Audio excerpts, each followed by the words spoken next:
Добрий день, з вами, як завжди, українська мовна телекомпанія «Столиця». І сьогодні я, АНДРІЙ. Сьогодні ми говоримо знову ж таки з Майклом Вілсоном. І наша остання тема, яка нас турбує, ці всі місяці останні, це вибори в Сполучених Штатах і те, як вони будуть впливати на розвиток подій в Україні, на ту війну, яка в нас відбувається. Отже, сьогодні хотілося б поговорити про останні події, які відбуваються в Сполучених Штатах в рамках виборчої кампанії, хто перемагає і які можуть бути прогнози. Отже, перше питання до Майкла Вілсона. Ми говоримо про те, що можна очікувати, які останні прогнози можна очікувати в рамках виборчої кампанії. So, if you could tell us a little bit what you think about how the electoral campaign is going on in the US and the recent polls that show that Harris is losing her in her constituencies, in particularly among the black men. So something else maybe you could update us about? Sure, not a problem. Thank you for having me here today. Yeah, it's very interesting. It's encouraging on the prospect that the whole sham about the Democratic Party and what they've done to have an unelected official come in and run for president. She was not elected to that position. She's the vice president.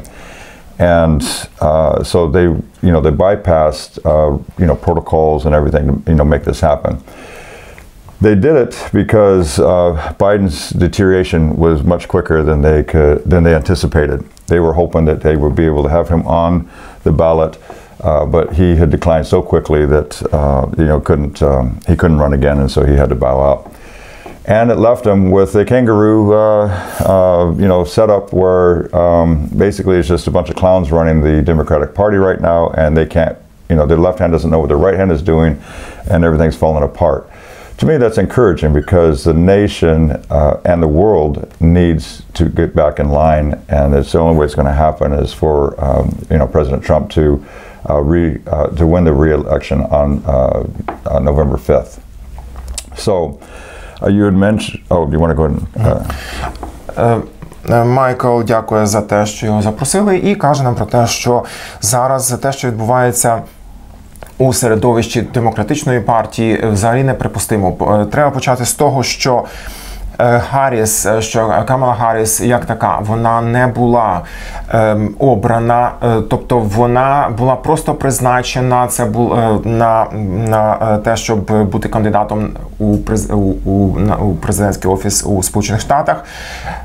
Тобто демократи фактично у цьому вони обійшли всі можливі закони, вони не дотрималися їх, вона була просто призначена через те, що здоров'я Байдена різко погіршилося, на що вони не очікували, тобто їм треба було знайти якусь таку дуже швидку відповідь, дуже швидко прореагувати на цю ситуацію, тому вони призначили Камалу Гарріс як кандидата на президентство в абсолютній невідповідності до всіх тих правил, які необхідно було дотриматися.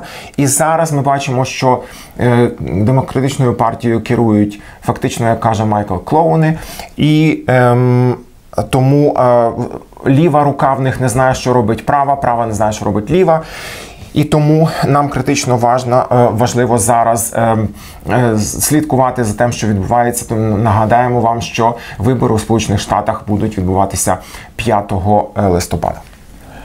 So, every time that you look at Harris speak, when she's in a conference, when she's doing her campaigning, when she's on the news, she is scripted in everything she does. And when she's off script, she can't put a thought together. She goes, she talks about everything but the topic. And even when you look at the last debate and how she just couldn't get the plan together and how she couldn't speak clearly. Well, this is coming across, and the more the news tries to cover her, the more interviews that she has, the worse it becomes for her. And that's why people are losing faith in wanting to vote for her. І також Майкл пояснює те, що сама Камала Герріс, як кандидатка у президенти Сполучених Штатів, коли ми слідкуємо за її кампанією, як вона проводить свою виборчу кампанію, то можна побачити, що, ну, по-перше, все, що вона говорить, воно тобто воно завчасно сплановано за сценарієм, тобто вона не говорить нічого від себе. Коли вона намагається щось сказати сама по собі, то виходить фактично каша зі слів. Вона не здатна висловити жодної думки сама. Їй потрібно все, якби висловлювати все, що записано. Крім того, і це дедалі більше, так би мовити, вилазить, якщо можна так сказати, у тих інтерв'ю, яка вона дає, наприклад, пресі. So when we look at the last polls and they say a huge drop in support from the black American man, and that's very concerning to them. Their numbers are way down. Barack Obama had the highest percentage of black support. Biden's dropped considerably from that, but he still had, higher than what Harris is showing right now. So there's a tremendous, all you have to do be is smart, and you can see why that she's not getting the support. And this be the reason because she's a woman?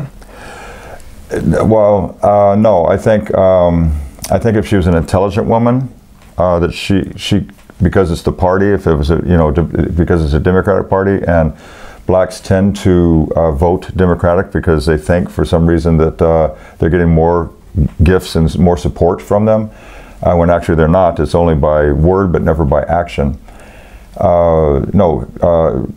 Kamala is really showing her colors in this whole event, and really she couldn't put the campaign together in 2020. And it's falling apart again for her in 2024. І ми бачимо, що зараз через те, що вона таким чином не здатна спілкуватися з пресою, не здатна висловити свою незалежну думку, ми спостерігаємо те, що поступово втрачається підтримка демократичної партії, поступово втрачається підтримка Камали Гарріс, зокрема, у середовищі чорношкірих чоловіків. Вони, як правило, при президенті Обамі їхня підтримка демократичної партії була дуже сильна, вона трошечки змінилася, впала при Байдені. Зараз підтримка з боку афроамериканців, зокрема чоловіків, дуже сильно впала, і це проблема для демократів. І, зокрема, ми бачимо те, що наскільки Камала зараз показує свої, так би мовити, справжні кольори, а не ті, які на неї їй намагаються приписати. Now, we could take, and the reason why we're bringing this up now, because how valuable the elections are this November. So in 3 weeks from today is the election day. If we go back during Obama administration, and it was 8 years of Obama, the black community and the brown community, the Hispanic community, both declined in economic value. So, unemployment went up. The cost of living went up under Obama. And so their lives didn't improve under the Obama administration. That's what kind of made them disheartened, because they were voting for the black president, but they didn't get the black support, and that was disheartening. So many of the black community and the Hispanic community shifted over. Now, under the Trump administration, we had the lowest level of unemployment among the black, the Hispanic, and other minority groups during that 4-year period. And so you could see the actions on that. And then, of course, now it declined again, and then everybody suffered. White, black, Hispanic, Asian, it didn't matter. Everybody suffered under the Biden administration. І зараз ми спостерігаємо, що ця ситуація продовжується. Зокрема, ми сьогодні перебуваємо у періоді, який передує 3 тижнями до виборів, тобто у нас залишається 3 тижні до виборів у Сполучених Штатах, які, як я нагадаю, відбудуться 5 листопада. І знову ж таки, повертаючись до цієї теми, чому падає підтримка серед чорношкірого населення, зокрема з боку чорношкірих чоловіків, це те, що вони побачили, що ні при Обамі, ні при Байдені вони не стали жити краще. Натомість, під час президентства Трампа серед чорношкірих чоловіків, серед також латиносів, значно зменшилося безробіття, і зараз вони знову ж таки розуміють, що, можливо, буде краще голосувати за Трампа. I just wanted to ask you about maybe another question about how the hurricane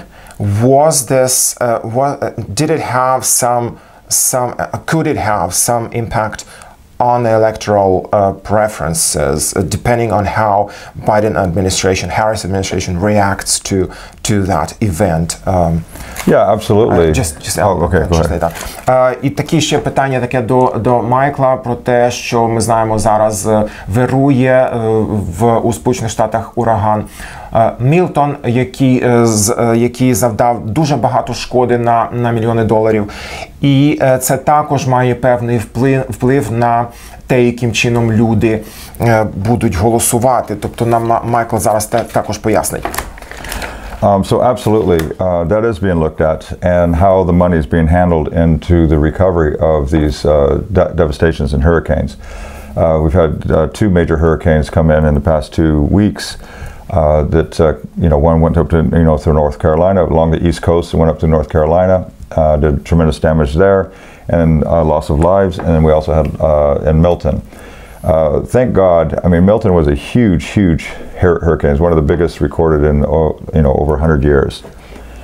But I am thankful because I have friends living in Florida, and who actually didn't evacuate. They decided to just bunker down and stay in. And I saw their video recordings of the aftermath, and I was amazed to see the lack of damage. I know that there was a lot of damage. Don't get me wrong, but the hurricane went right over them. The eye of the hurricane went right over them, and then they were videoing after it. And it just seemed like the hand of God was on that to not do as much damage as absolutely could have been. I'm thankful for that. But aside from that, there's still money that needs to be allocated to the disaster relief. And the way that the the Biden administration handled it, and of course now Harris is at the helm, she's making claims that, I've called DeSantis, blah blah blah. DeSantis actually called her out and says, I've never received a call from you. Florida's governor, yes. And so all of this is just lies to try to bolster her appearance and look. The money that was supposed to go to the disaster relief says, we don't have the money, we have to wait for Congress to get back in session so that they can vote in, and put the money in towards the relief. When Biden immediately sent $600 million over to Afghanistan, it was no problem. And he did that before that, which affected the funds going to the disaster relief. So that was a big glitch in there, and which really makes people to distrust and really have their eyes open to how bad the administration is. І також, що стосується того, яким чином ураган впливає на вподобання електорату, ми можемо сказати, зокрема, Майкл пояснює, що останнім часом, насправді, 2 величезних урагани накрили Сполучені Штати. І, на щастя, оцей останній ураган Мілтон, про який він каже, який торкнувся східного узбережжя Сполучених Штатів не завдав занадто великої шкоди, хоча очікувалося, що шкода буде велика дуже.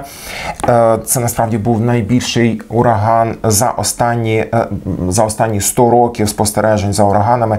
Він, зокрема, вчинив досить велику шкоду у штаті Флорида. І ми також бачимо, що ті гроші, які виділялися тут йдеться про те, що гроші, які адміністрація Байдена повинна була виділити на усунення значить, наслідків того, що відбулося після урагану, ці гроші, вони якимось чином не надходять через те, що є певні законодавчі, наскільки адміністрація Байдена це пояснює, що для цього потрібно зібрання Конгресу. І Харріс при цьому каже, що вона дзвонить до губернатора Флориди, до пана Сантоса, і що нібито вони йому допомагають. Але ми бачимо водночас, що в той самий час, коли необхідно виділити кошти на подолання цієї кризи на східному узбережжі Сполучених Штатів внаслідок урагану, ми бачимо, як адміністрація Байдена виділяє зараз $600 мільйонів Афганістану. Тобто ці гроші з якоїсь причини були відправлені в Афганістан замість того, щоб усувати ці наслідки урагану. І, звісно, це має дуже величезний вплив на уподобання електорату. Уподобання електорату різко зменшуються, різко підвищуються в сторону республіканців і зменшуються в сторону демократів. Okay, so another question I was going to ask you is about those swing states. So maybe you could explain what these are and how it works and why people living there, why there is this swing between, why they are not stable in their electoral preferences. Питання про те, що I mean, there are probably 7 of them or something. I was reading. Yeah, 6 or 7. Yeah, I don't know exactly the number. 6 or 7. Yeah. І питання тепер таке, значить, стосовно виборів, все ж таки, що в Сполучених Штатах є певні штати, їх десь 6-7 штатів, зокрема, наприклад, Пенсильванія, там інші штати, в яких населення не впевнено. Тобто це ті критичні штати, за рахунок яких та чи інша партія виграє, той чи інший кандидат виграє ці вибори. І питання до Майкла таке, чому відбувається так, що ці штати, вони нестабільні у своїх виборчих преференціях? So I just looked it up real quick to find out the number on that. It looks like 1, 2, 3, 4, 5, 6. 6 swing states. The reason why they're called swing states is because they are not I didn't understand that. You're not supposed to understand that. The reason why they're called swing states is that they don't vote solidly blue or solidly red. Typically, the center of America is called red states. They're conservative. Those are the farmers. Those are the hardworking. Those are the workers that use their hands. The blue states tend to be on the coast, like California, Oregon, Washington, and even Colorado, which isn't on the coast. And then, of course, you have the East Coast, and there's a lot of blue states over there. So if you look at the number of states that actually are red, there are the majority by number, but they are not the number of the population. That's why the electoral vote is so important. So that it doesn't become, that's why it's a Republica instead of a democratic society, politics. It's, if we do the majority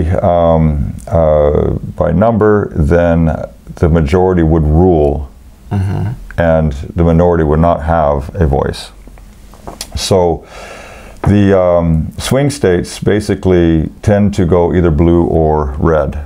And so they become the states that a lot of times we're focused on, because the red will always be red. But what's the reason for that? Why they are not stable in their It's not a matter of stability. It's a matter of there's an equal amount of population there that can vote either way.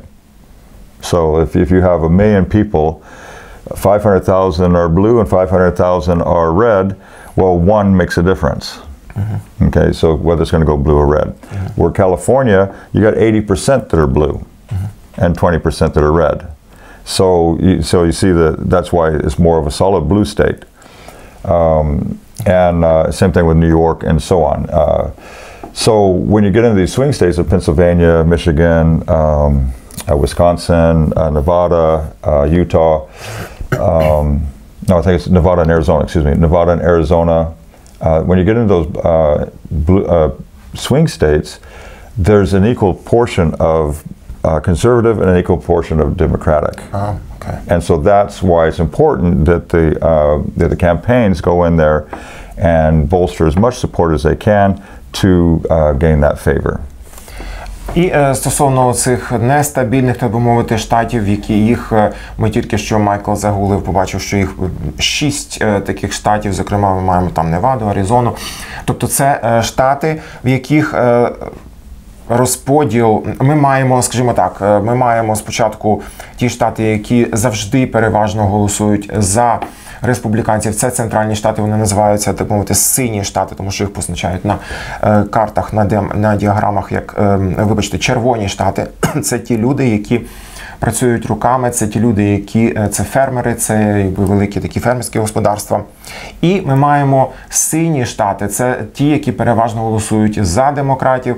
І, як правило, ці штати, вони знаходяться не всередині країни, вони знаходяться по узбережжях, по західному і східному узбережжях Сполучених Штатів. Натомість є ось ці, так мовити, нестабільні штати, їх 6 всього, в яких розподіл електората між республіканцями і демократами, він приблизно рівний, тобто це приблизно 50 на 50%.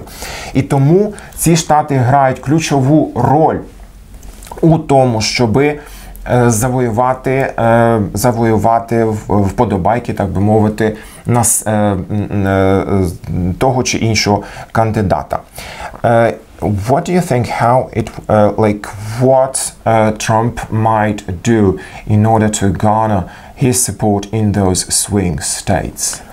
Що потрібно зробити Трампу для того, щоб завоювати вподобання цих електората у цих нестабільних штатах?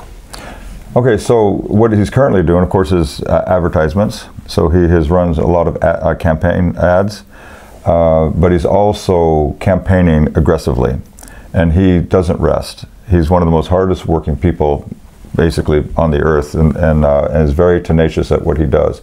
And so he has got appointment, and he's got rally after rally after rally, and it's just constantly where you'll see Harris in a rally, once a month, maybe twice a month. And she can't expose herself that much because if she was out there as often as Trump was, it would show what happened to Biden is that nobody was showing up to Biden's rallies back in 2020. And that was noticed, and that's when that's when he said, oh, he's got COVID. They put him in the basement and said, he's, he can't do his campaigns because they saw that it was looking bad.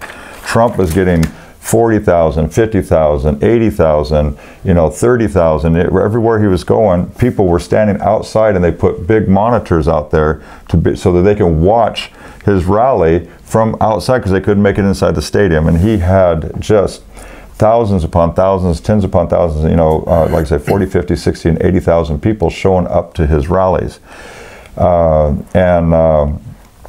biggest evidence of that is that when you look at a Harris rally, the camera's up close and you see a few heads and a few signs in between the camera and Harris when she's campaigning. When you hear the laughter or clapping, sometimes it's delayed, and then it happens, but you don't get that rush or roar of an audience like you would at a football game, right? And when you go to Trump, the camera's way back because they can't get close. There's all people, just thousands and thousands of people all around, and so they pan in on him. And when you hear when he makes something that is comical or funny or makes a statement, he has to be quiet for a while for the roar of the audience to quiet down so he can speak again. So you see the evidence just in the support of the community, of the people. Right. Значить, Майкл пояснює, що справа в тому, що зараз, що робить Трамп, він дуже агресивно проводить свою виборчу кампанію. Тобто він постійно перебуває, зокрема в цих нестабільних штатах, він постійно здійснює всі заходи для того, щоб забезпечити собі підтримку у цих штатах. Натомість ця людина, він дуже якби наполегливо це робить. Ця людина є таким, він робить це з душею, він робить це наполегливо. Натомість, якщо ми побачимо, як робить свою кампанію, як вчиняє свою кампанію Камала Гарріс, то ми побачимо, що вона може робити ці події, свою підтримку може раз на місяць, може 2 рази на місяць. Мало того, вона себе насправді на події, на її підтримку приходить дуже мало людей. Ми бачимо це, зокрема, з того, яким чином розташовані камери. Коли її знімають дуже зблизька, для того, щоб не показувати, наскільки мало людей прийшло на її підтримку. Натомість, коли ми бачимо, як Трамп проводить свої події у свою підтримку, на його події приходять 40 тисяч, 50 тисяч, 60 тисяч людей.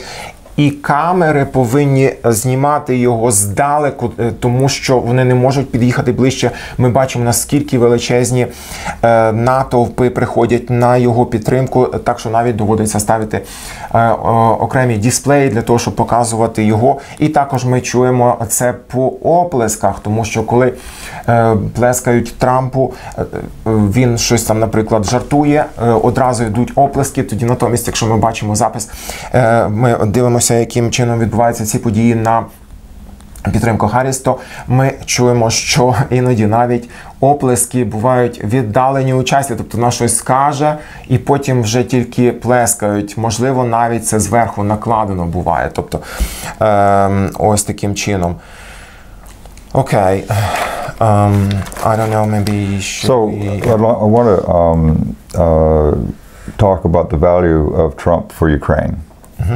Давайте поговоримо тепер про те, чим Трамп буде цінний, його президентство цінне для України.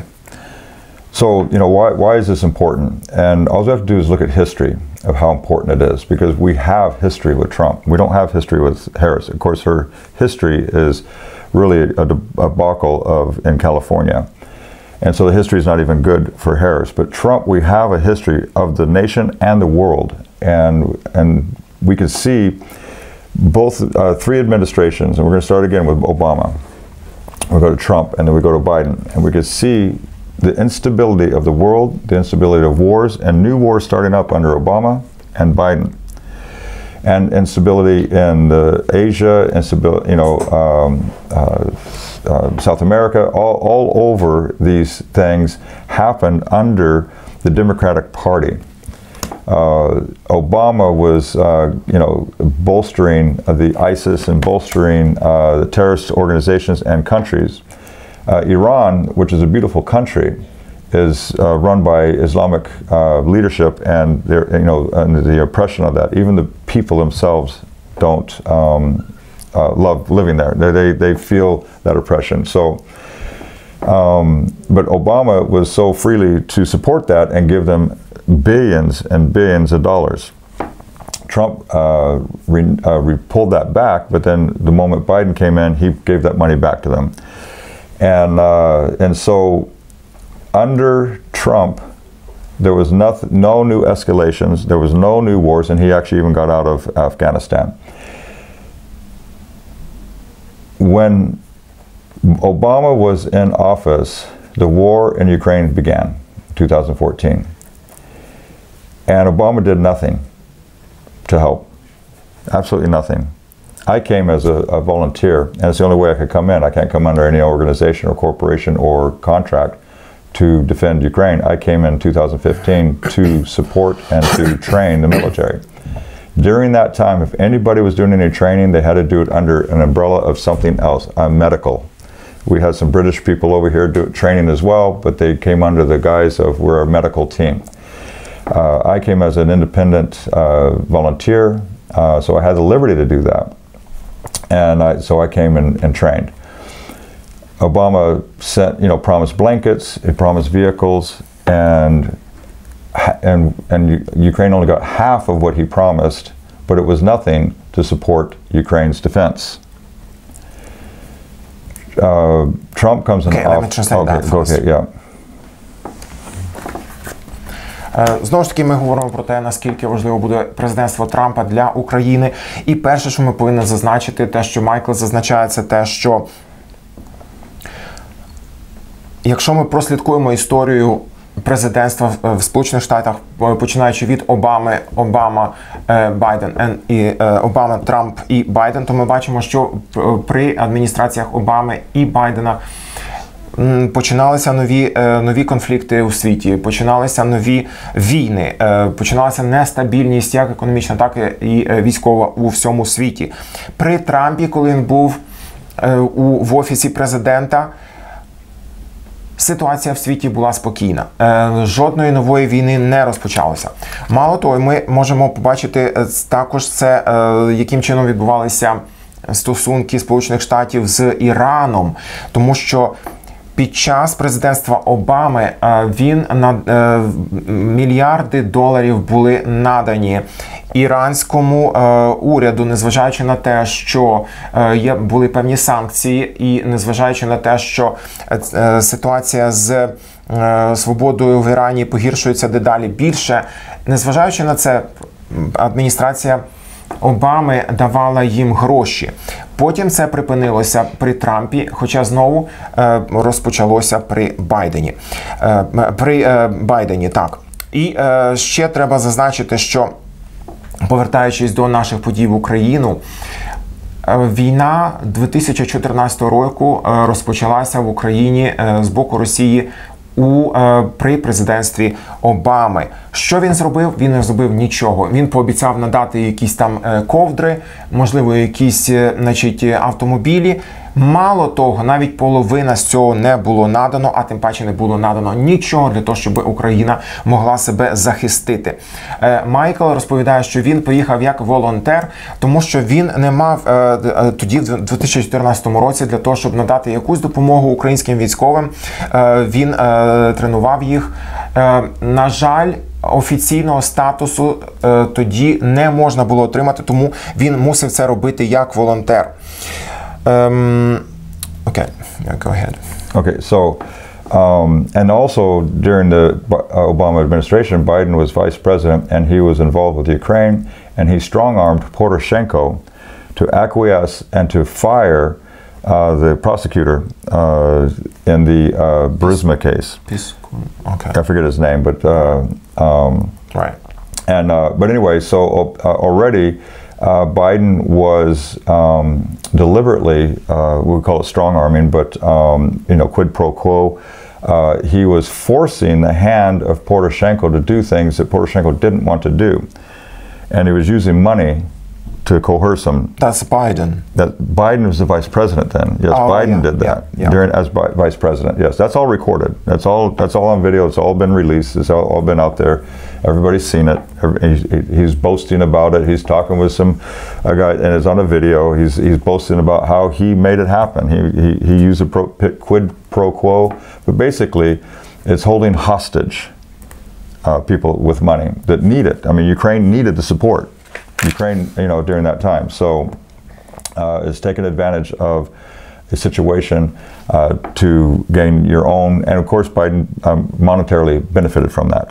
Now, everything got quiet under Trump. Russia was quiet. China became good little boys. North Korea became good little boys. Iran became good little boys. Venezuela became good little boys. We can go all around the world that were creating problems in the world. And under 4 years of Trump, that was all peaceful. And Putin was patient enough and waited to have the Biden administration come in, who Putin owned, to do a full-scale war and try to take over Ukraine. І також треба розуміти, що під час президентства Порошенка в Україні ми бачили, яким чином, як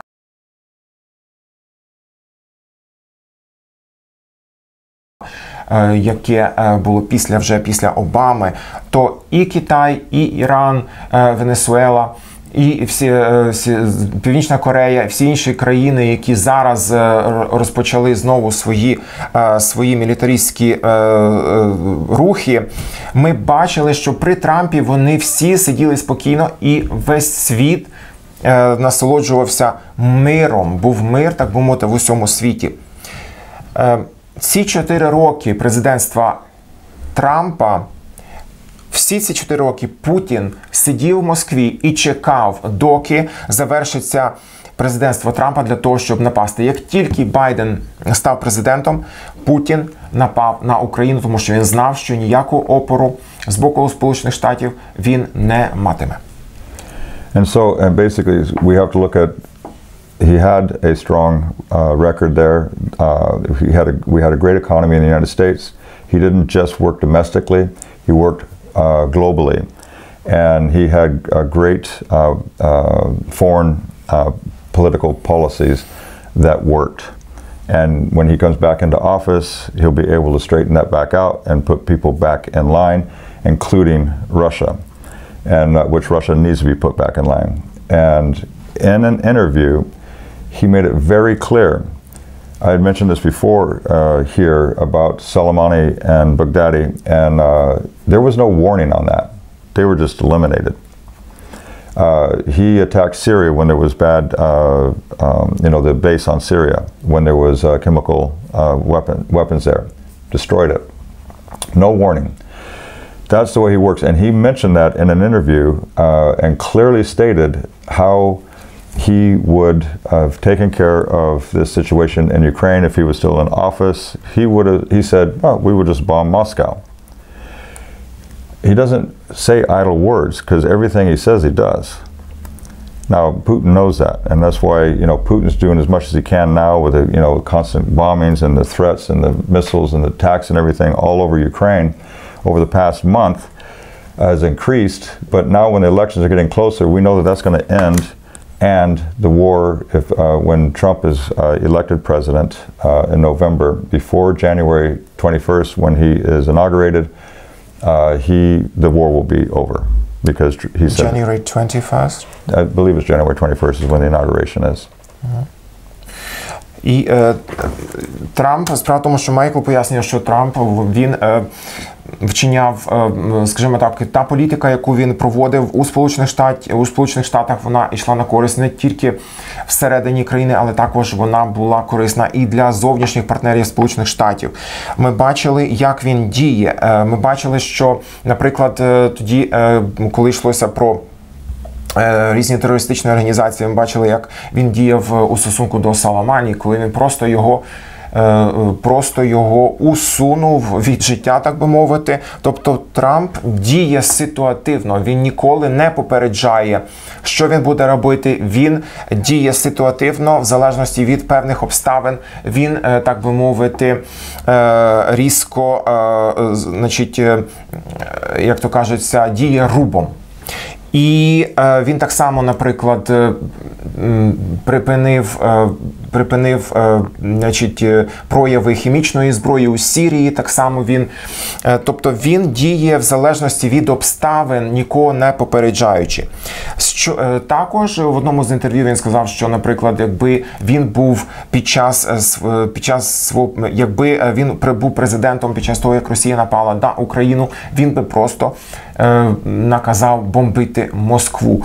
Тобто ми бачимо з цього, що якщо Трамп стане президентом, ми сподіваємося на це, то він дуже швидко припинить цю війну, і ми знаємо, що